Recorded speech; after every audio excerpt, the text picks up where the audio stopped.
All right, and good morning, or good whatever it is for you. Uh, let's get into it today. So, here's the thing. Today we are going to be going over the 10% rule. Now, so let's go ahead, stretch your shoulders. Stretch your shoulders, dude. Stretch your shoulders and get ready because today we're talking about one of the most important things, one of the most important questions in all of science. And that is, where does energy go? Where does all this energy wind up? And that's actually a really, really important question because seemingly the rule of you can't really create energy is kind of weird, isn't it? Yeah. So, let's talk about when a plant soaks up sunlight, or when a lion chomps down on a zebra, or when you eat the last slice of pizza. Where does all of that energy go? Well, that's where a rule comes in, and this rule is called the 10% rule. The 10% rule. Okay, and we're going to describe that here in a minute. And I promise it's not just another random number that someone made up. It actually explains why energy decreases as it moves through a food chain, and why the earth doesn't have a billion tigers running around fighting over 3 grasshoppers. Now, so let's start at the beginning. You've probably seen a food chain. You know that it starts with a producer. Obviously, it actually starts with the sun shining down on a producer, right? And that's a plant. Then you go into the primary consumer. And a primary consumer is like what? Very good. I hope you said that it's whatever eats the plant. It's a herbivore. It's an herbivore. Okay. Oh, crap. Hold on. Let's get to where you guys can see this. There we go. All right. So then we have a primary consumer, which is an herbivore. Okay. Then we have what's called a secondary consumer. Oh, where are you going, dude? All right. Then we have a secondary consumer. And this secondary consumer is what eats the herbivores. The herbivores. All right. So then we have what's called a tertiary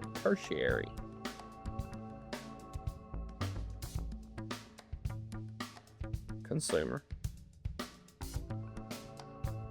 Tertiary consumer. Spell that right. No, I didn't. It should be an A.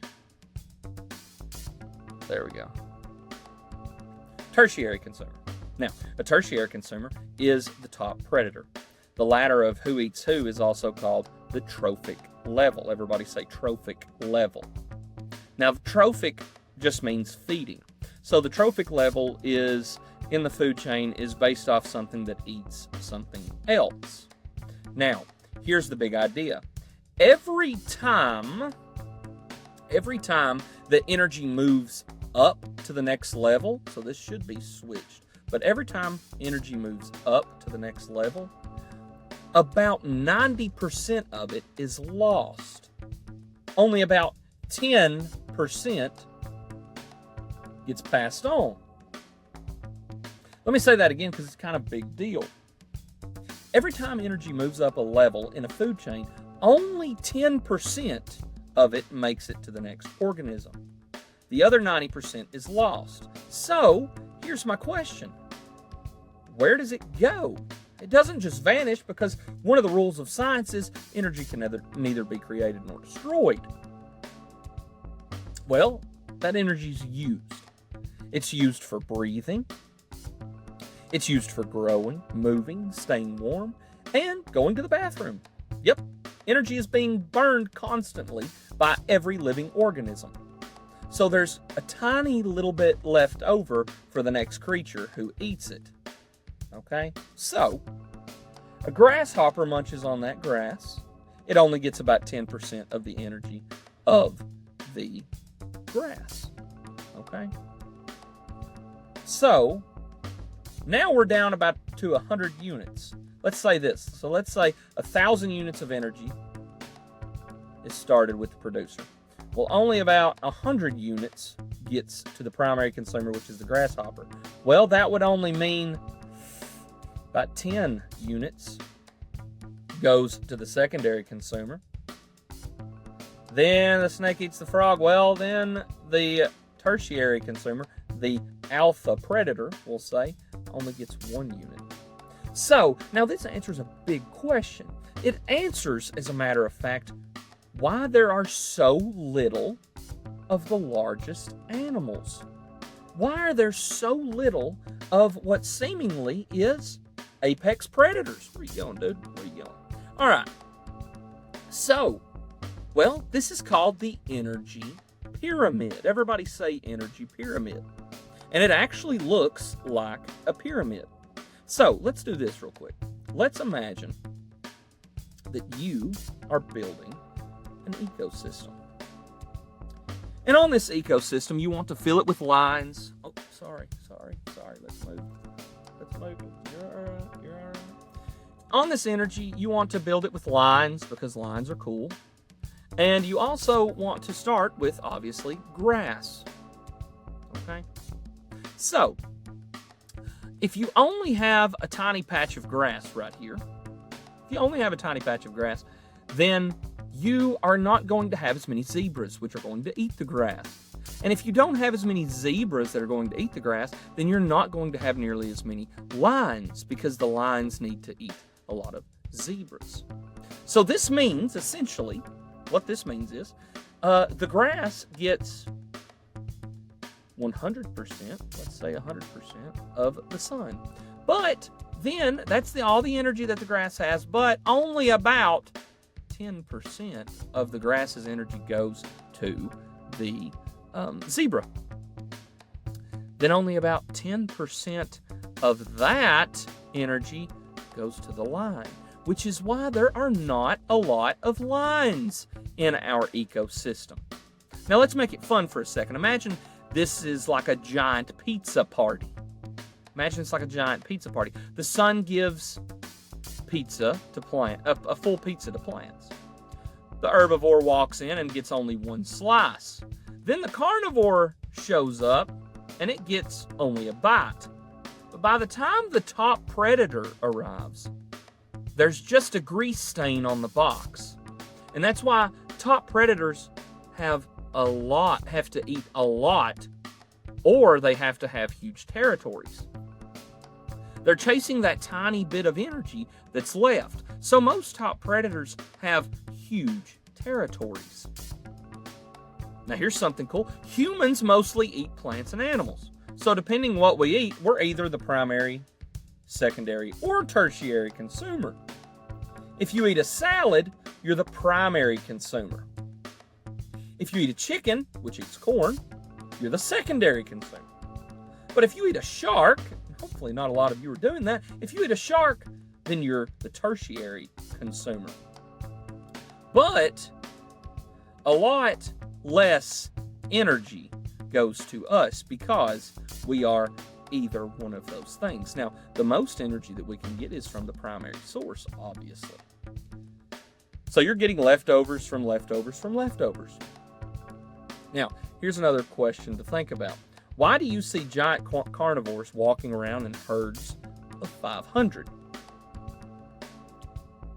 Pause here. Well, you don't. The answer is you don't, and that's because there's not enough energy for that many. Okay, so to end this, let's bring in some vocabulary. So we have the trophic level. And the trophic level means your level in the food chain.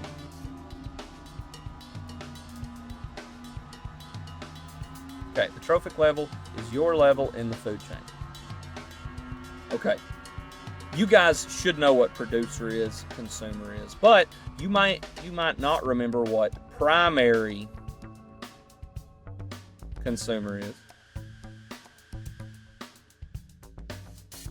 Primary consumer is the one that eats plants. Okay? Then you have secondary consumer that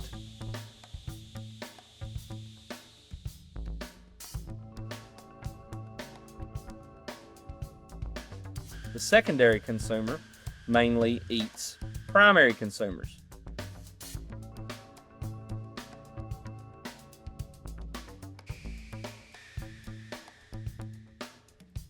Okay. Then we have tertiary consumers. Everybody say tertiary consumer. And the tertiary, let me spell it right this time. There we go. I got it right that time. Consumer eats secondary consumers. I'm just going to put cons there. Then we have the most important part of the day is the 10% rule. The 10% rule is only 10% of, I'm just going to put E for energy. E is passed on to the next level. Then we have finally the energy pyramid. And the energy pyramid is a visual that shows how energy shrinks at each level. So we're just going to put visual. And then I'm going to write a little energy pyramid. And I'm going to put grass at the bottom. And then I'm going to put grasshopper. Sorry, this pen's a little too thick. Then put owl at the top.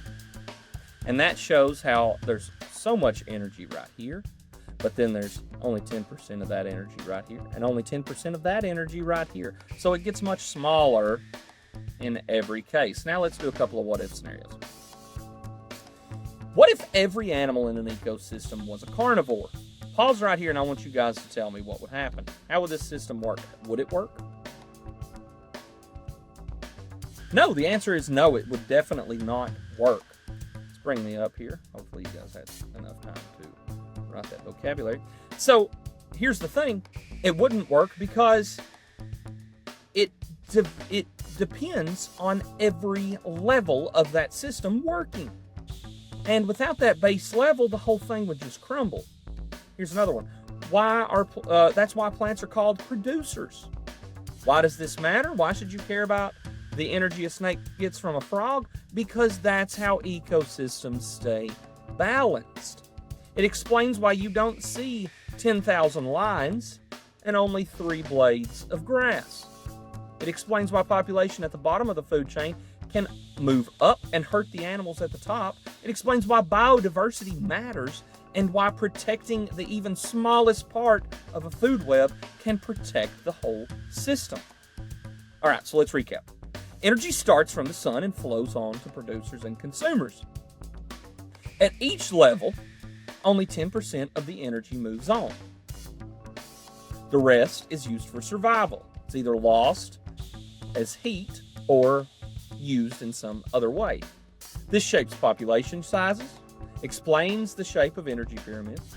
Without plants, nothing else survives. And without balance, full ecosystems fall apart. So if you're an animal in a food chain, would you rather be at the bottom with lots of energy or at the top with less energy but few predators? Well, both. Oh, look at this guy. He's trying to tell you guys bye. Both have their problems, don't they? Write it down. I want you guys to answer this. Write it down, think it through. On your notebooks, I want you guys to write that down. Either way, nature's playing a game of energy, survival, and every organism from grass to grizzly bear is just trying to stay in it. That's it for today. Stay curious, and remember, There's no such thing as free energy in nature. Somebody's always paying the bill. And from me and Goji, we'll see you next time. Bye-bye. Big shout out to OBS OBSBot for sponsoring our channel. This little camera is awesome. It follows you around like it's got eyes and makes everything we do look super clear and cool. We get to make fun videos for you because of them. So thanks, a huge thank you to Bridgestone for sponsoring our channel. You probably know them because they make super strong tires that help cars, trucks, and even race cars zoom around safely. Tires might not seem exciting, but without them, we couldn't get to school, go on road trips, or even visit our favorite places. Thanks to Bridgestone, we get to keep making these awesome videos for you. So big thanks, Bridgestone.